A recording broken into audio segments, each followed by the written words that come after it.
Stanford Provost. Dear Dr. Baum, I expect this letter will come as a surprise to you, considering the absence of prior correspondence between Stanford and yourself, excluding, of course, routine items directed to you as a distinguished alumnus. I'm going to make a very serious proposal to you, which I hope you will not reject out of hand, but will give it the deep and thoughtful consideration which I and members of our academic council feel it deserves. This concerns the office of Provost, which I am sure you know is the second highest position in the university, immediately below that of President.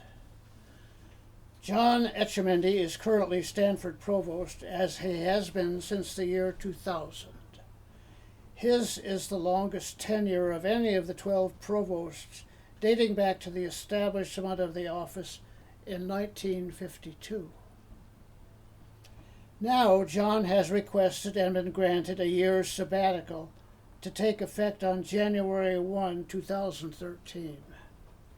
Stanford needs to find a well-qualified individual to take his place during that sabbatical year. And I am pleased to inform you, Dr. Baum, that you are the unanimous choice to fill that role. To give you a very brief introduction to the scope of the office, I have attached a brief summary to this letter. Should you be receptive to our offer, we would need to have several intensive meetings to expand your knowledge and to introduce the many key leaders of the university who will be reporting to you.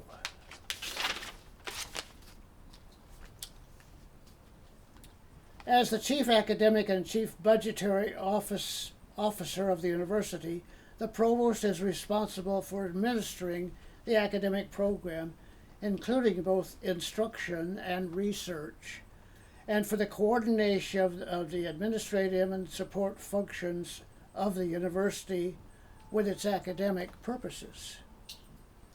The following university deans and administrators report to the provost: Dean, School of Earth Sciences; Dean, School of Education; Dean, School of Engineering; Dean, Graduate School of Business; Dean, School of Humanities and Sciences; Dean, School of Law; Dean, School of Medicine,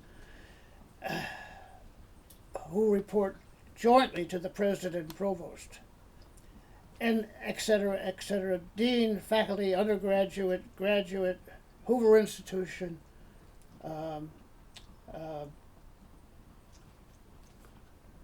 vice president, okay, enough, etc., etc.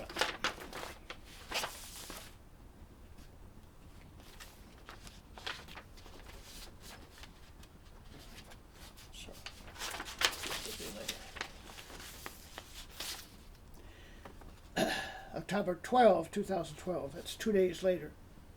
Dear Dr. Hennessy, as you anticipated, your letter inviting me to accept the position of Provost of Stanford University came as a total surprise.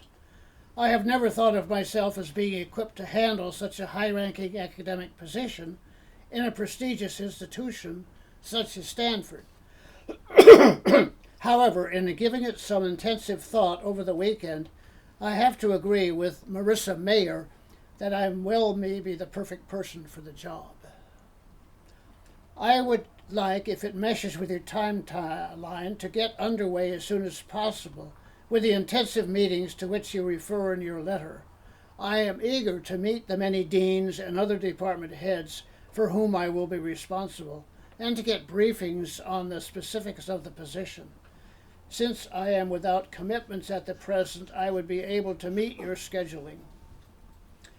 I look forward eagerly to hearing back from you in this regard. Sincerely, Ted Baum. P.S.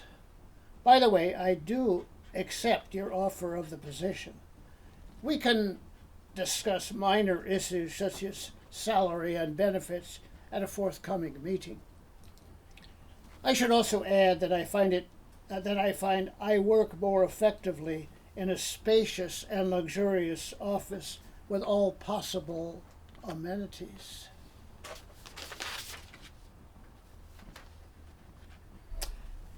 October 14, 2 more days.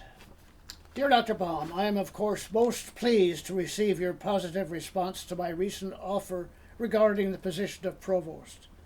My administrative assistant, Desiree, has been working diligently to set up a first meeting with our key academic and administrative staff, a list of which I included in my initial letter to you. There are 28 in all. Understandably, it was not possible to get unanimity on a meeting date, but 16 of them will be available this coming Thursday, October 18, it's 4 days later, at 6 p.m. We will meet in the presidential dining and conference room with cocktails preceding a dinner meeting. I hope that you will find it possible to meet and chat with all who are present, and also that you will be willing to give a keynote speech at the dinner, which will serve to acquaint our university leaders with highlights of your background and the skills which you intend to bring to the position.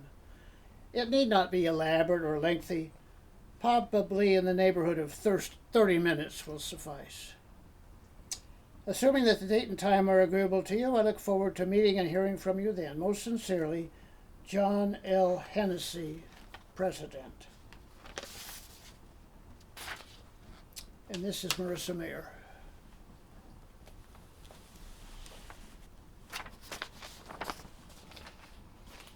And tell us again who Marissa Mayer was in this story. Whom I mentioned earlier. Okay, good. The end. Okay.